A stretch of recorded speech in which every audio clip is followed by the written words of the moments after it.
Bismillahirrahmanirrahim. Alhamdulillahi Rabbil Alamin. Wassalatu wassalamu ala ashrafil anbiya'i wal mursalin. Sayyidina Muhammadin wa ala alihi wa sahbihi ajma'in, amma ba'd. Assalamualaikum warahmatullahi wabarakatuh.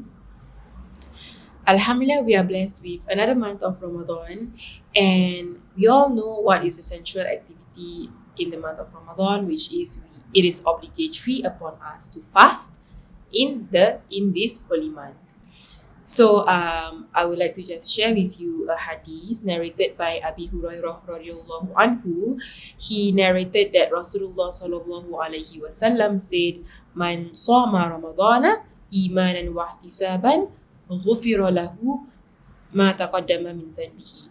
Wa man qama lailatal qadri imanan wa ihtisaban, ghufira lahu ma taqaddama min dhanbihi."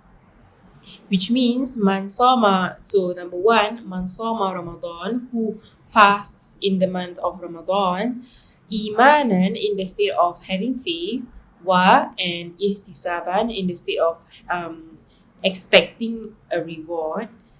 What will happen? Ghufira lahu ma taqaddama min dhanbihi. He will have all of his previous sins forgiven. Wa man qama lailatal qadri, and whoever stands in prayer on Lailatul Qadr, imanan, in the state of iman, wa, and ihtisaban, in the state of expecting a reward, what will happen? Ghufira lahu ma taqaddama min dhanbihi. He will also have all of his previous sins forgiven. So there are two things that if you do in the month of Ramadan, all of your previous sins will be forgiven, which is fasting and also praying on Lailatul Qadr. Okay, so we all have that idea that Ramadan is about fasting and chasing Lailatul Qadr, and so we need to chase this, we need to do this in order to be rewarded and also have all of our previous sins forgiven. So there is something that there is a goal. So what will happen if you are not able to fast in the month of Ramadan? Something happened, for example, for us women, we go through menstruation, which will not allow us to fast in the month of Ramadan, which will not allow us to pray. Or if you are falling ill, or if you have any condition which might preclude fasting, what will happen? What else can we partake in the month of Ramadan? Before we even think of what we can partake in the month of Ramadan without being able to fast or pray, we must have that mindset that no, we cannot feel disappointed in ourselves that we are not able to fast or not able to pray.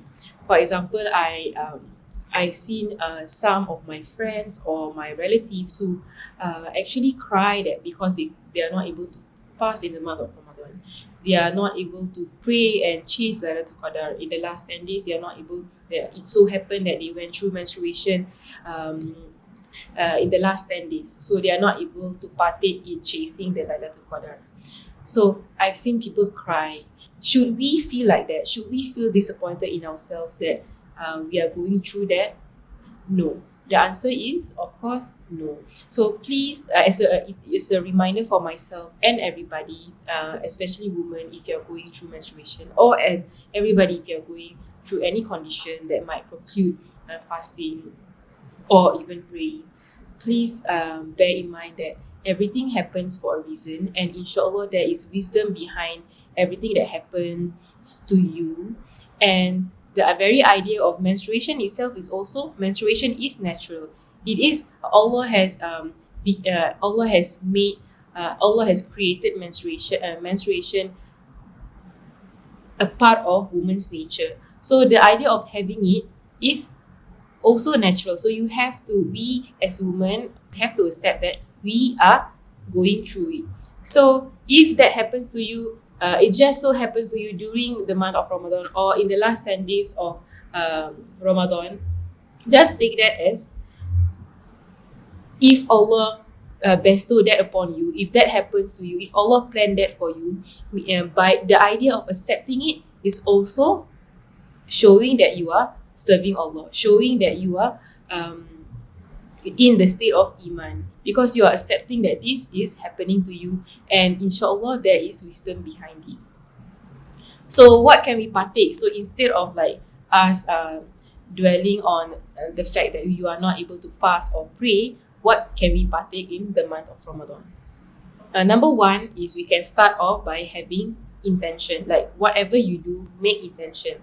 The importance of intention is for you to always renew your goal. Like for example, you make intention in like helping your family members to prepare sahur, or to prepare for your breakfast. So by having intention that okay, I intend to do this for the sake of Allah. By having that intention is already rewardful, and by doing it is also rewardful. So now once you make that intention already, you correct your intention already, you renew your intention, and your intention is for the sake of Allah.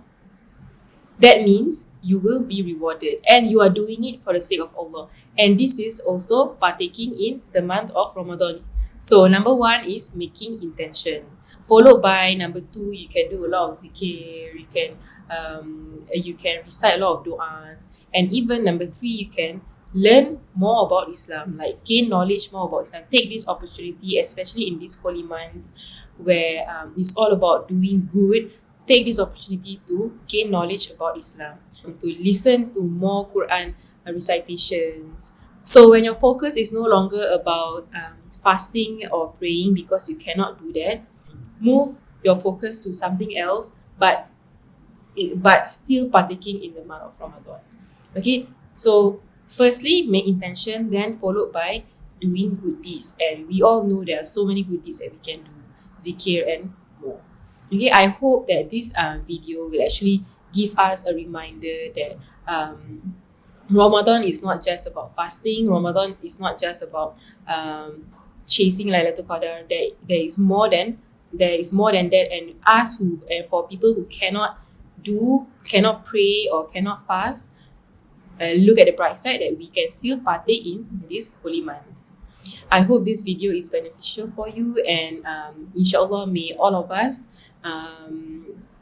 have our deeds accepted in this holy month and in the future, inshallah. Assalamualaikum warahmatullahi wabarakatuh.